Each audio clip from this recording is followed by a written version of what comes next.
Welcome to the 10th Annual New Hampshire Film Festival. I know just by looking at the faces, you guys have, a lot of you have been here since Thursday or yesterday. Thank you for coming out, participating, whether you're filmmakers or soon-to-be filmmakers or film enthusiasts. Welcome to the 10th Annual. It's a great year. We've got a lot of stuff going on. My name is Dan Hennon, one of the co-founders of the event and also director of panels this year.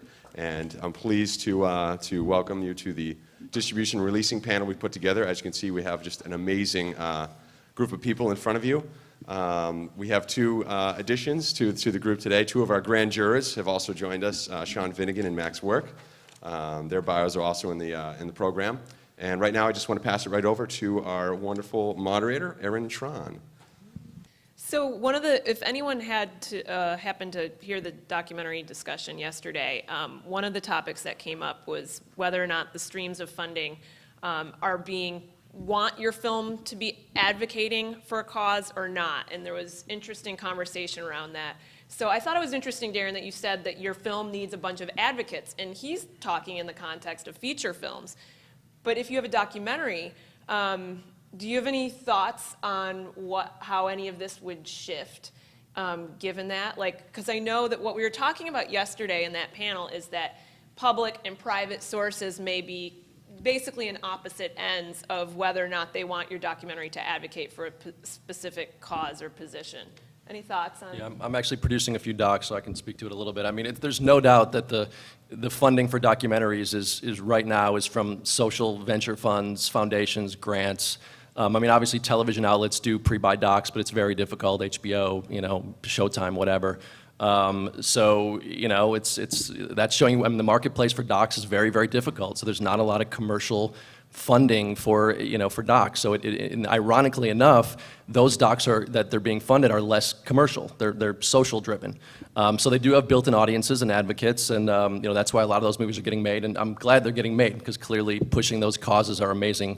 And a lot of those filmmakers don't want to make money. They want to push the causes. So I think it's great, but I'm producing a few docs on some musicians, and they're very commercial, but it's much harder to fund. So docs are difficult right now. Can I say something? From an exhibitor standpoint, documentaries are one of our most successful areas that we can take the truly independent filmmaker because they are often advocates and they totally network.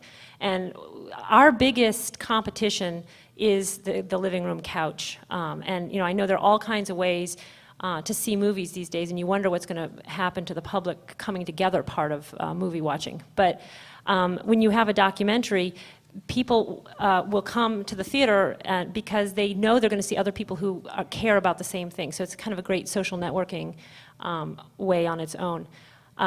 We've been fighting to get the movie Waiting for Superman, which is about charter schools, which has got some sort of political tone to it.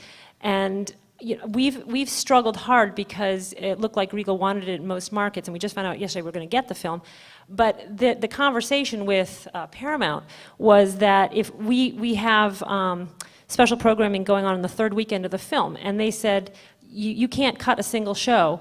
And if when last film we gave to the Regal, they grossed $200 more in their third week than they did in their second week. So if you are going to give us one less show on your third weekend, you're not getting that film.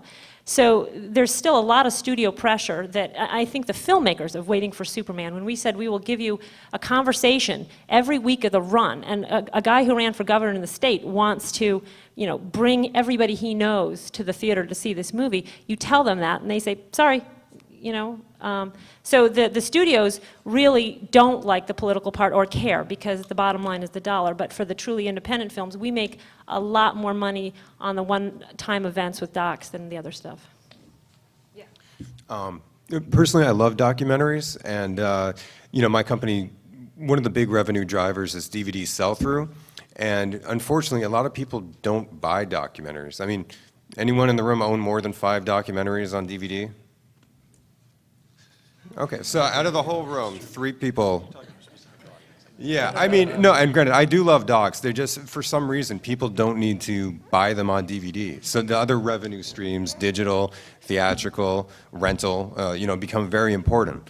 In my experience, the documentaries that we have bought and had the most success with are ones with tie-ins. we did a doc called His Name Was Jason, and we timed the release at the time when the latest Friday the 13th movie was in theaters, and it did great. It sold over 50,000 units, which is really good in today's market. So, I think if there's a way to tie it into something, that's from a revenue perspective, that's a good idea.